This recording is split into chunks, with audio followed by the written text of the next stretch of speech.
is that creative people have got to have more thinking time than non-creative people.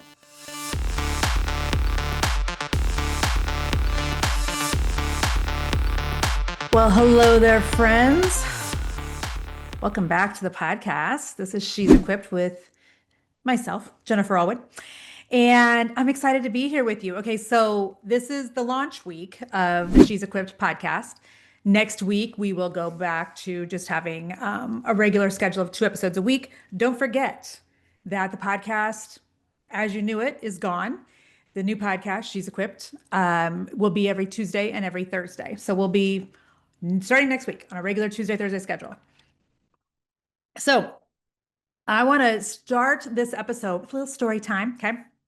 So,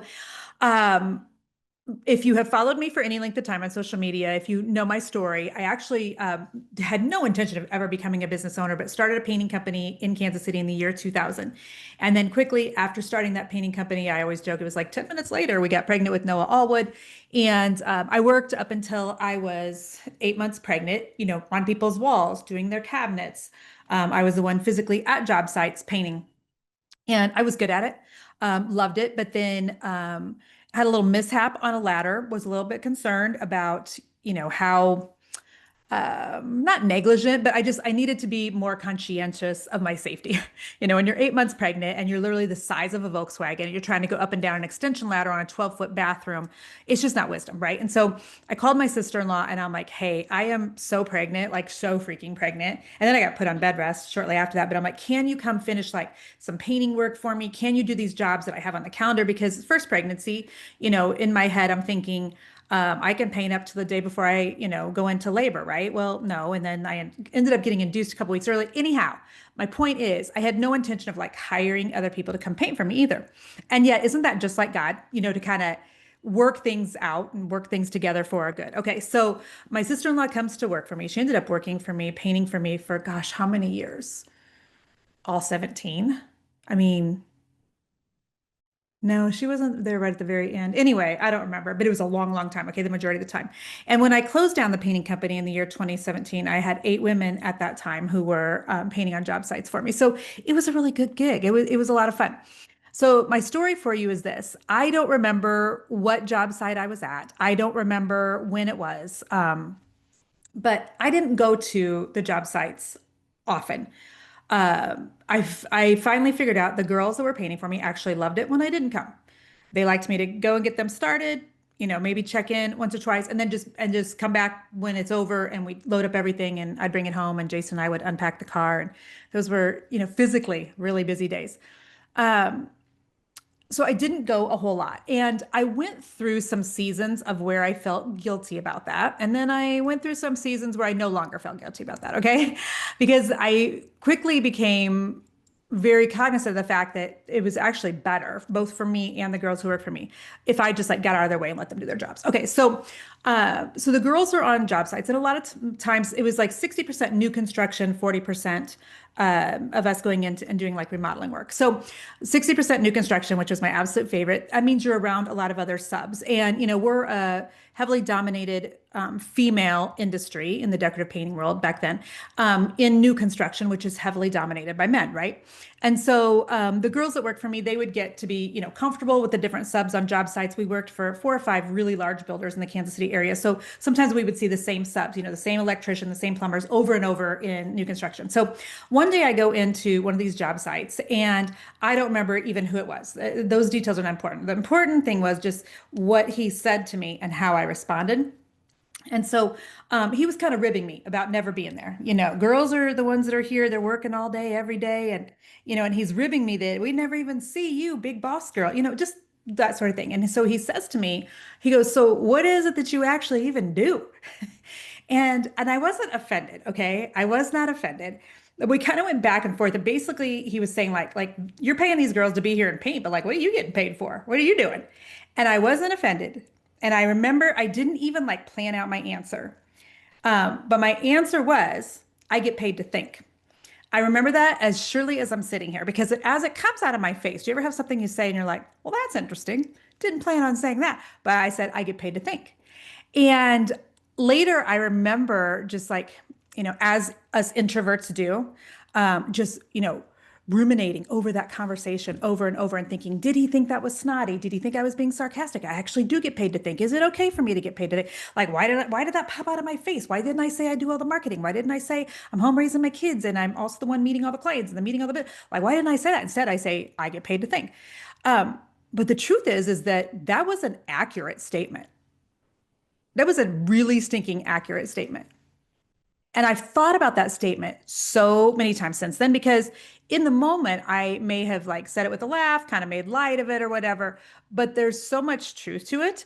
And I think that people who do not own a business, people who are not business owners, they just have no idea the amount of thinking that is required on any given day by the business owner, by the CEO, by the entrepreneur. And so, I serve female women, Christian female women who are in business. And so on any given day, I just went through a list of questions that are popping through my head, and I believe your head. Okay. Where's my business going this year? Where's my business going next year? Where's it going to go in 3 years, 5 years? Okay. Do I need to pivot? Do I need to stay the course? Am I making enough revenue to cover my expenses? Am I making enough to invest in things that are going to help my business to grow? By the way, go back and listen to episode 2 and episode 4 of She's Equipped. And it talks about investing and saving money, et cetera. Am I setting enough money aside for taxes? Am I saving enough money? Am I giving enough? Do I need to raise my prices? Do I need to lower my prices? Do I need to hire anyone? Do I need to fire anyone? Am I leading my team well? Is my team healthy? Do I need more in my team? Do I need less in my team? Do I need to delegate more? Do I need to delegate less? Am I posting enough on social? Why is my social sucking? Why is my reach bad? Why is the algorithm the way it is? How can I get my social media to grow? Do I need new branding? Do I need to run ads? Do I need to figure out how to do ads? What other marketing do I need to do? Do I need to get on another platform? Do I need to, do I have the right systems to scale? Do I need Jen's Equip 360 software? By the way, yes, you do. Am I burning out? Am I neglecting my family? Is my work-life balance completely out of whack? Am I overcommitting? Am I praying enough? Am I working out enough? Am I resting enough? Am I hustling too much? Am I hustling not enough? Am I making an impact? Oh my gosh, it just goes on and on. Am I making enough to give to organizations that make an impact? Like, I think that the brain of a female is just, it's very chaotic anyway. The brain of a female CEO, entrepreneur, is constantly toggling back and forth between like big picture vision, which is what we're supposed to do as the entrepreneur, but also like the day-to-day things, cash flow, social media, team stuff. And that is a lot to think about on like any given day. But the truth is, I mean, and let me know if you're watching on YouTube, please let me know in the comments. Maybe it's just me that thinks about all those things. But that's a lot for one human to have going through her brain on any given day. And so if we are going to sustain the business that God has given us, if we're going to grow the business that God has given us, if we're going to scale the business that God has given us, you've got to have thinking time.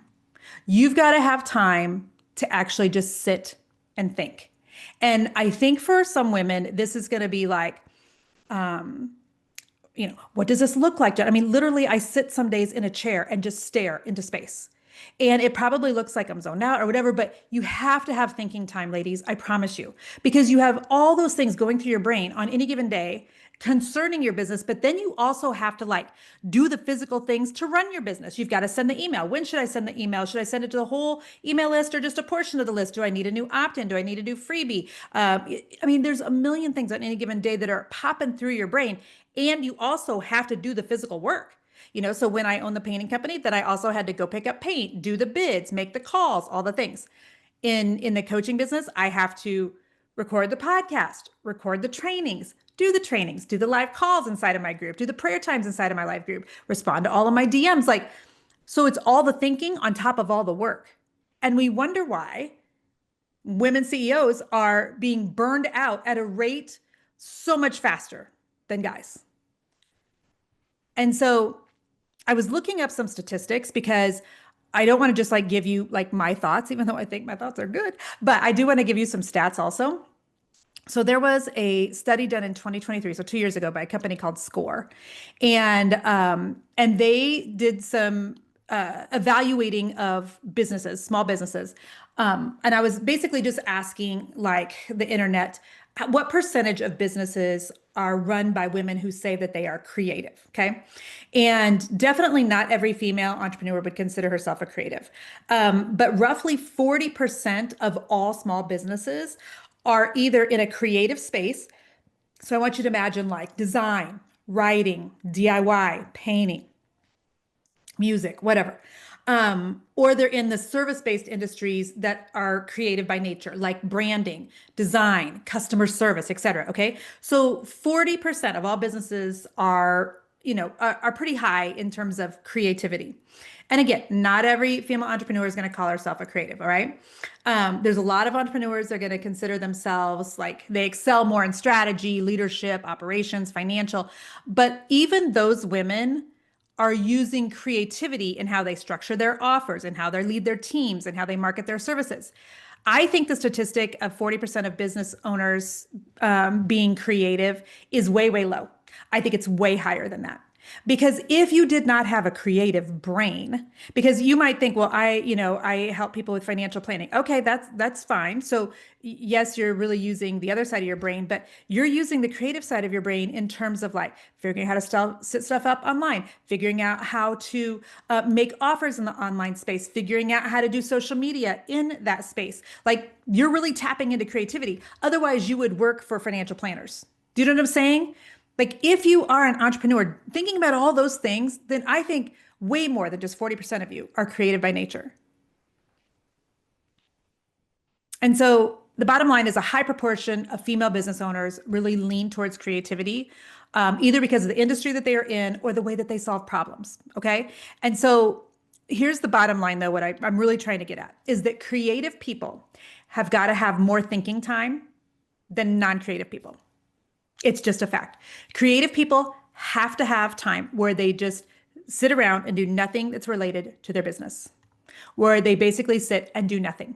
And so some of you are wondering, why did you just binge The Summer I Turned Pretty? By the way, I wondered the same thing. Why am I watching this teeny bopper show? I got sucked in by one of my kids. But you know what? It's sometimes during those times of not thinking about work that you actually figure some stuff out about work. I mean, think about how often do you have an idea for a social media post while you're in church? You're not thinking about work. You're thinking about the sermon, right? And yet something having to do with your business pops in your brain.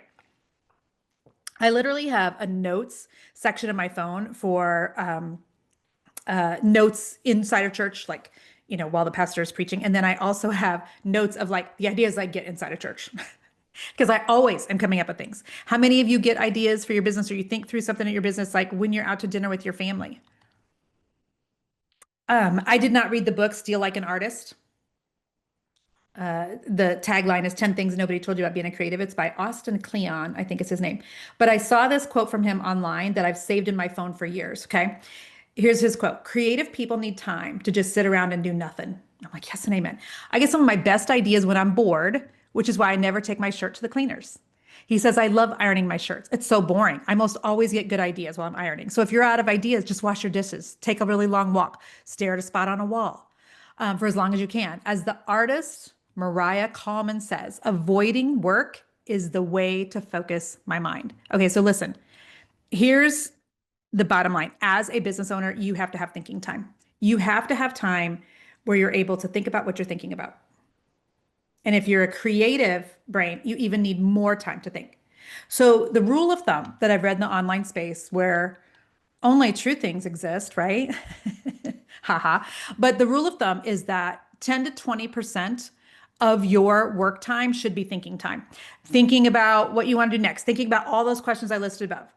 10 to 20% of your work. So you're thinking, you're planning, you're strategizing. Okay. So like, let's say you work 40 hours a week. This means 4 to 8 hours a week. Of your 40-hour work week, 4 to 8 hours, so a half day to a full day a week is supposed to be spent just thinking. And so for some of you, it's probably time that you work in like a CEO day into your calendar. My Fridays are my CEO day. I don't actually call them that, but I don't work Fridays. I don't take any meetings on Fridays. I don't do recordings on Fridays. I don't send emails on Fridays. I spend a lot of time Friday doing a whole lot of nothing. I usually get massages every Fridays. And you know what? Some of the best ideas I have for my business come from the massage room. Um, My friend Allie Brown said one time at a conference I was at, she said, no good ideas for your business ever come from your desk. And I was like, wait, what? And that is so true. I mean, if you think about it, I did a whole podcast over at the Jennifer Allwood show about why we get our best ideas, like why we're in the shower and things. It's never when you're sitting at your desk do you get amazing ideas. So I tend to go on a lot of walks on Fridays. I'll paint something. I'll stare out the window. I'll go get a massage. I'll go to a thrift store. I'll go to an antique store.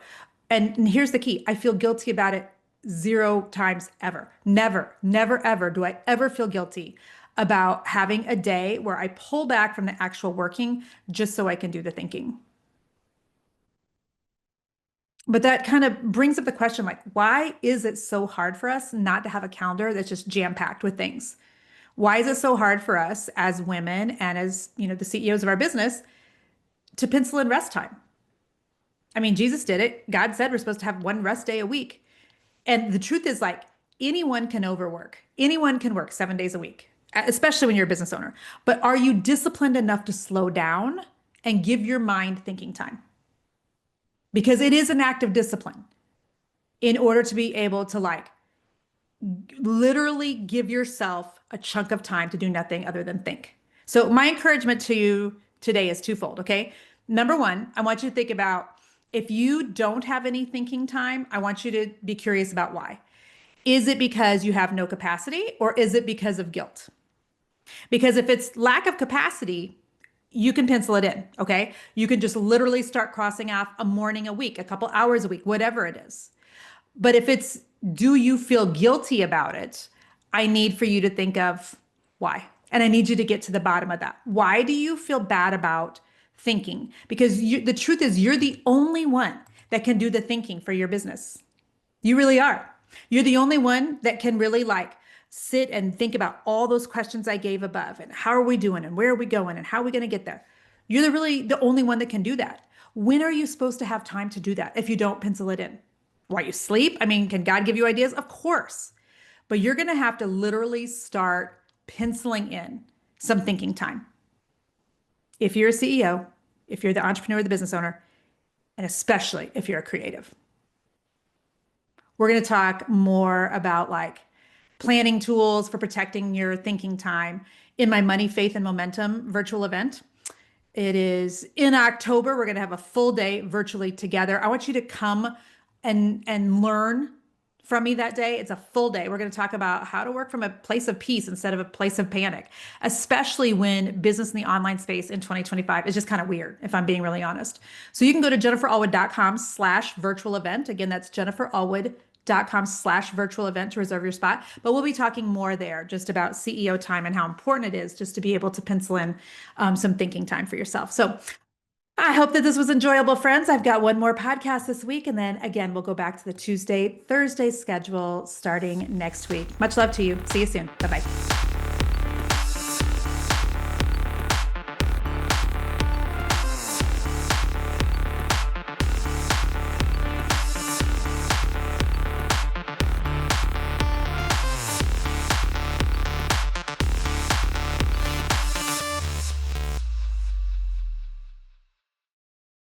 Easton, I'm wearing a sweater that's short-sleeved.